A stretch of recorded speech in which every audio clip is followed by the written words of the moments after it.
Saya mau bahas tentang apa itu self-esteem. Apakah saya sadar diri saya berharga? Ketika saya sadar saya berharga, maka saya disebut sehat. Tetapi ketika saya tidak sadar ya, maka saya disebutnya low self-esteem. Nah, Bapak, Ibu, teman-teman sekalian, seringkali kita perlu membedakan antara self-esteem dengan self-confident.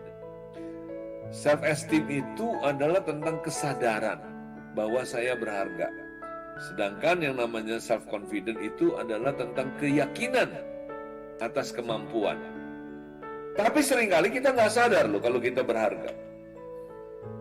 Hanya karena kita belum mampu, ada rasa nggak percaya diri, lalu kita berpikir kita nggak berharga. Tapi buat Anda yang hilang kesadarannya akan keberhargaan diri, solusinya apa?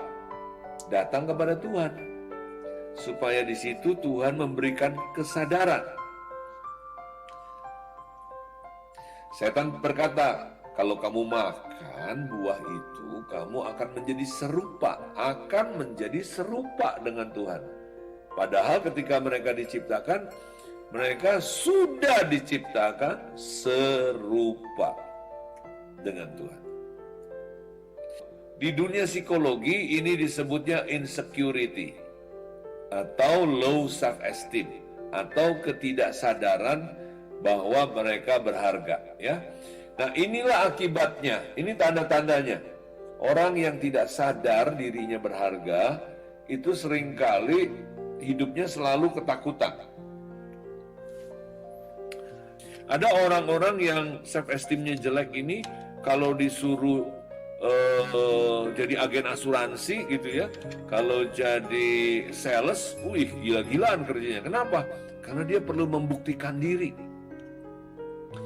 Ya, biasanya orang-orang yang self-esteemnya jelek itu perlu membuktikan diri. Kenapa kamu begitu semangat? Karena saya perlu membuktikan diri, Pak. Biasanya saya sering diejek. Sekarang waktunya, Pak, saya membuktikan bahwa saya bukan orang yang bisa diejek. Saya juara, saya champion. Ada nggak dari mereka sukses? Banyak. Tapi kalau mereka begitu gagal, mereka kan bilang, ya saya gagal sebenarnya karena pemimpin saya. Saya gagal karena bapak saya dulu nggak sekolahkan saya. Saya gagal karena apa? Karena sistemnya jelek. Saya gagal kenapa? Ekonomi lagi rusak, Pak. Jadi ada aja yang dia salahkan, ya. Nah, Bapak Ibu, sebaliknya kalau orang yang healthy self-esteem, biasanya mereka kalau mengalami kesalahan atau kegagalan, mereka mau bertanggung jawab. Kamu kenapa salesnya nggak tercapai? Iya, Pak, saya nggak fokus, Pak, tahun lalu. Kena COVID, jadi saya ini tiba-tiba hang, Pak. Nggak semangat. Tapi saya mau bangkit, Pak, tahun 2021 saya mau bertanggung jawab, saya mau bangun, mau belajar lagi.